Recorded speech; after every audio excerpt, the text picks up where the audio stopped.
मैंने कुछ टाइम पहले एक ट्रेड ली थी और मेरे मन में ये था कि मैं उस चीज़ को ना थोड़ा शेयर करूं। मेरे को ऐसा लगा कि उस ट्रेड को लेके काफ़ी लोग जो हैं वो काफ़ी कुछ सीख सकते हैं, तो मैंने सोचा कि इस चीज़ को मेरे को शेयर करना चाहिए।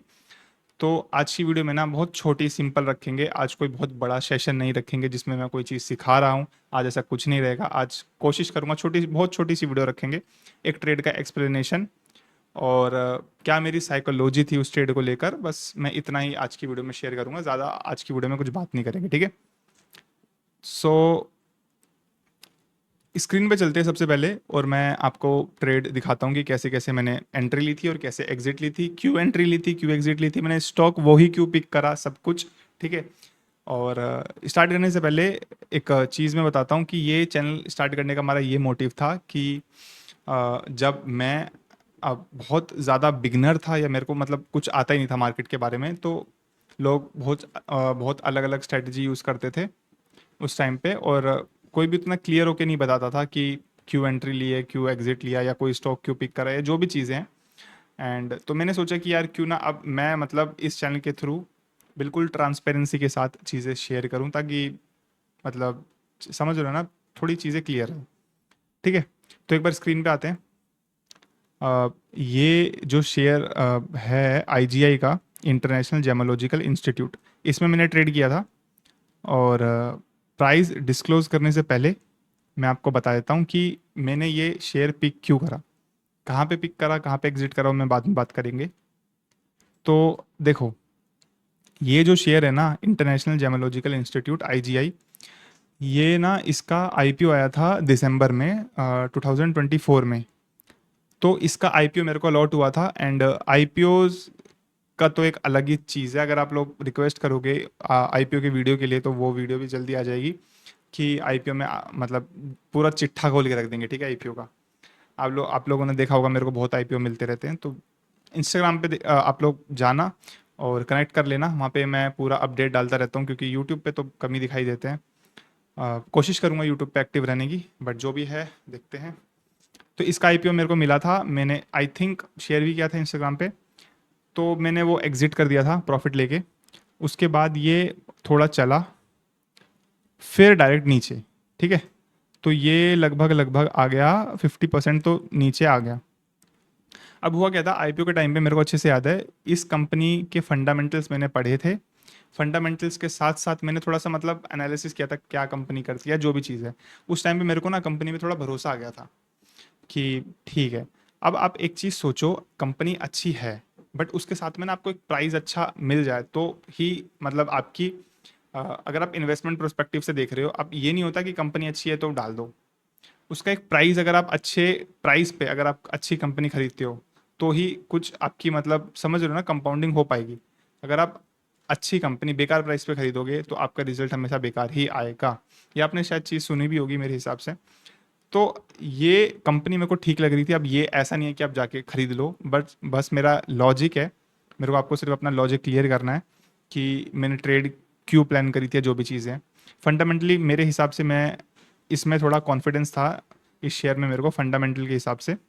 बट मैं सोच रहा था कि यार मेरे को ना थोड़ा वैल्यूएशन अच्छी चाहिए, अगर वैल्यूएशन अच्छी होगी तो मैं जाऊँगा, जो वैल्यूएशन मेरे को थोड़ा जस्टिफाइड करे, ठीक है।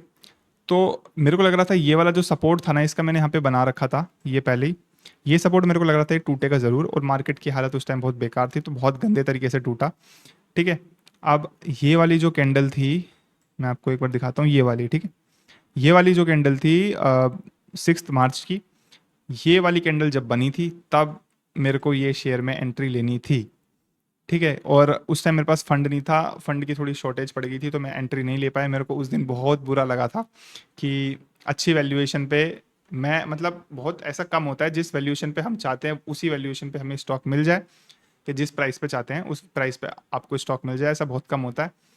तो वो टाइम था और उस टाइम मेरे पास फंड की शॉर्टेज थी, फंड मेरा कहीं ना कहीं था, लाइक लगा हुआ था, तो उस टाइम मैं मतलब नहीं ले पाया, ठीक है। बट क्या हुआ, मेरी इस स्टॉक पे नज़र थी आईपीओ के बाद से ही, क्योंकि मेरे को था कि इसमें मेरे को हो सकता है कोई अपॉर्चुनिटी मिल जाए, तो मैं वो कंपनी ना, देखो, आपको अगर कोई अच्छी कंपनी लगती है, आप कंपनी को रीड कर रहे हो, फंडामेंटल्स देख रहे हो, सब कुछ कर रहे हो, आप उसको रेडार में रखो। आप उसको तुरंत ऐसा मत करो कि देखा खरीद लिया, फिर तो कोई फ़ायदा नहीं है, ठीक है। तो रिटेलर्स ये सब गलती करते हैं, तभी मेरे हिसाब से कुछ हो नहीं पाता है। आप पेशेंस नहीं रखोगे ना, मैं आपको एक गलती के बारे में भी डिस्कस करूंगा यार इस वीडियो में। तो वो गलती मैंने करी थी, वो इसी में ही करी थी, इसी कंपनी में, मतलब इसी कंपनी के शेयर में करी थी, एंड उस गलती को मैंने सुधारा भी। तो गलती के बारे में बात करते हैं। मैंने गलती करी थी यहाँ पे 377 पे।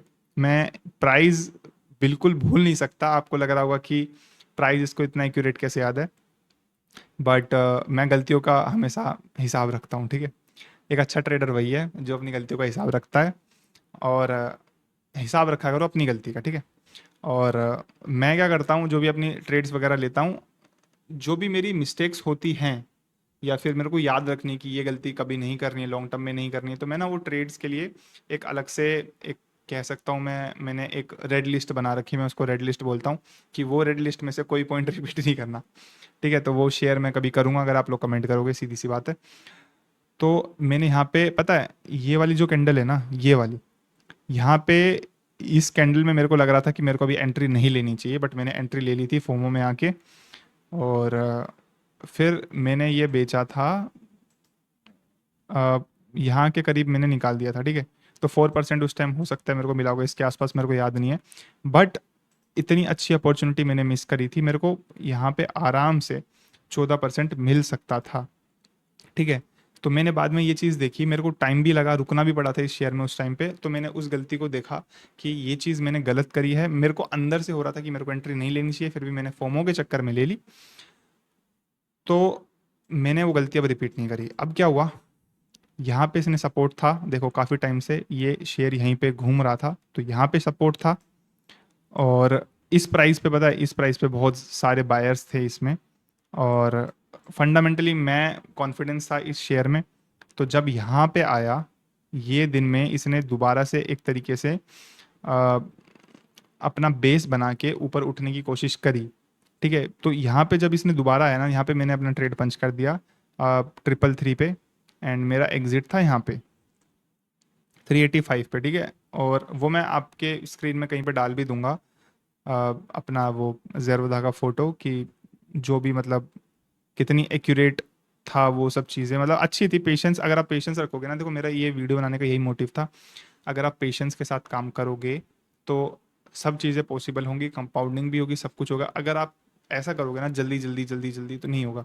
कंपाउंडिंग एक ऐसा गेम है जिसमें आपको वेट करना पड़ेगा। वेट करना जो सीख गया ना, मैं अपने एक्सपीरियंस के हिसाब से बता रहा हूँ आपको, अगर आप वेट करना सीख गए तो आप बहुत तगड़े प्रॉफिट बनाओगे। अब आप ये चीज़ देखो, यहाँ पे मैंने गलती करी थी 377 पे। अगर मैं वहाँ पे थोड़ा सा वेट करता, थोड़ा सा यहाँ कहीं भी नीचे भी लेता, या ये दो कैंडल देख के लेता ना, तो मैं मेरा वो अच्छा प्रॉफिट हो सकता था।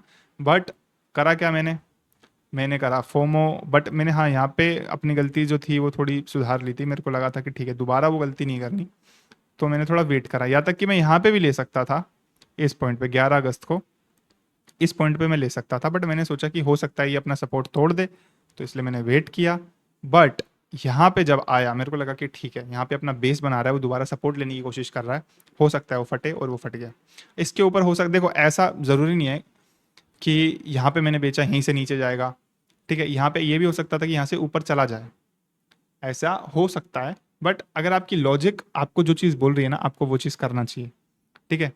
और आपको मैं एक और चीज़ बताता हूँ।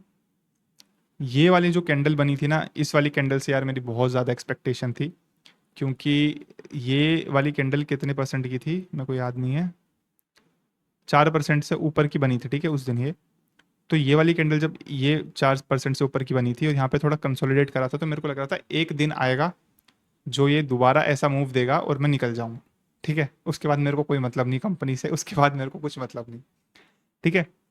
तो ये कैंडल जो नहीं, ये वाली जो कैंडल थी, ये अच्छा कर रही थी, ठीक है। मैंने यहाँ तक कि आई थिंक 390 पे लगा दिया था कि मैं 390 पे निकलने को तैयार हूँ। यहाँ तक कि मेरा जो वो था टारगेट था, वो 400 के करीब था, कि 400 पे मेरे को निकलना है। बट मैं सोचा कि यहाँ पे मेरे को निकल जाना चाहिए 390 के करीब, क्योंकि मेरे को एक और अपॉर्चुनिटी मिल रही है, ठीक है।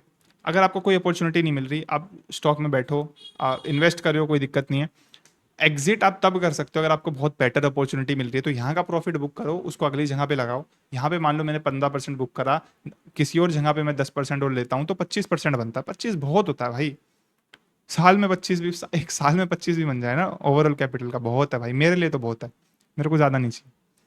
ठीक है, क्योंकि 25-25 हर साल बनाओगे ना, तो भाई अगर कंपाउंडिंग आपको आती है, हालांकि ये कंपाउंडिंग का सेशन नहीं है, बट अगर आपको कंपाउंडिंग आती है तो आपको पता होना चाहिए कि 25% बहुत ज़्यादा होता है।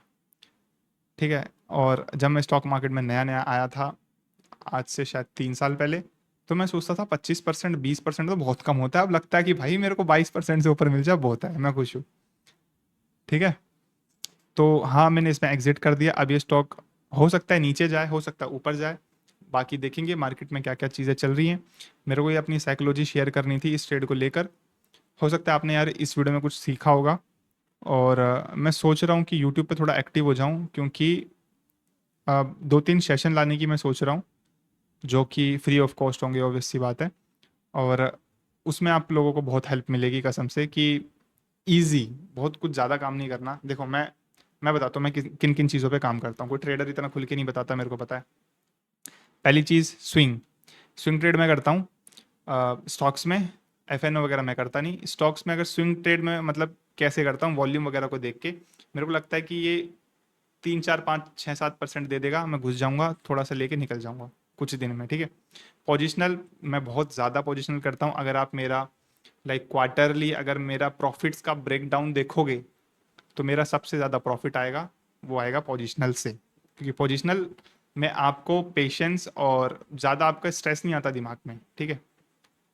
जितना आप स्क्रीन को ऐसे करके रखोगे ना आंखों के सामने, उतना आपको स्ट्रेस आएगा, अभी ये प्राइस ठीक है क्या, ये खरीदना है, ये बेचना है, ऐसा ऐसा रहेगा। पोजिशनल मैं, आई डोंट नो, मैं थोड़ा परफेक्ट हूँ पोजिशनल में, पता नहीं कैसे। अब होता है ना कि कोई चीज़ किसी को सूट करती है, कोई चीज़ किसी को करती है, तो वही चीज़ है मेरे साथ। ठीक है। तो पोजिशनल वगैरह की पूरी आपको पूरा चिट्ठा खोल के रख देंगे कि कैसे क्या हो रहा है, बहुत मज़ा आएगा। एंड बाकी आईपीओज और पोजिशनल में आपको बहुत मज़ा आएगा। ठीक है, इस चीज़ की गारंटी मेरी है, आप लोग को बहुत सीखने को मिलेगा और बहुत मज़ा आएगा। और इजी मनी बनेगी, कुछ ऐसा कुछ बहुत ज़्यादा दिमाग लगाने की ज़रूरत नहीं है, इजी, बहुत इजी। अगर आपको बहुत हार्ड मेथड चाहिए, एफ में चले जाओ, वो चीज़ भाई मेरे को नहीं आती वो चीज़। ठीक है। तो वो चीज़ मैं बता भी नहीं सकता, बट ईजी जो होती है ना पोजिशनल ट्रेड की, देखो मैंने यहाँ पे लिया था, स्क्रीनशॉट शायद मैंने डाल भी दिया होगा काइट का, 333 के आसपास लिया था और ऊपर इधर निकाल दिया 15.5%, जहाँ तक मेरे को याद है उतना था। तो इतना काफ़ी है भाई, ना तो मैंने इसमें ज़्यादा कुछ दिमाग लगाया, बस थोड़ा रेडार पे एक स्टॉक रखा, इससे ज़्यादा भाई और कुछ नहीं हो सकता। और 2-3 चीज़ों पे मैं एनालिसिस लाऊंगा, जुड़े रहना। और चलो वीडियो को ख़त्म करते हैं, मिलते हैं नेक्स्ट वीडियो में। तब तक के लिए बाय बाय, टेक केयर, अपना ध्यान रखो, अपनी फैमिली का ध्यान रखो, बाय बाय।